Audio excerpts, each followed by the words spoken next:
বঙ্গভবনে অন্তর্বর্তীকালীন সরকারের শপথ অনুষ্ঠানে যোগ দিয়েছেন বাম গণতান্ত্রিক জোট ও বাংলাদেশ জাসদের ১৬ সদস্যের প্রতিনিধি দল। বৃহস্পতিবার রাতে বিষয়টি নিশ্চিত করেন বাংলাদেশের কমিউনিস্ট পার্টির সিপিবির সাধারণ সম্পাদক রুহিন হোসেন প্রিন্স।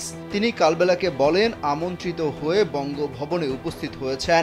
এর আগে সেনা সদর দপ্তরে অন্তর্বর্তীকালীন সরকার গঠনের আলোচনায় বাম দলগুলোকে আমন্ত্রণ জানানো হয়নি। এই ঘটনায় ক্ষোভ প্রকাশ করেন বাম নেতারা। বৃহস্পতিবারের শপথ অনুষ্ঠানে প্রায় ১,২০০ অতিথিকে আমন্ত্রণ জানানো হয়। খামেরা তো দাগ হয় কিভাবে? এই যে ভাবি, দাগও যাবে রাগও যাবে। নিন চাকা সুপার হোয়াইট।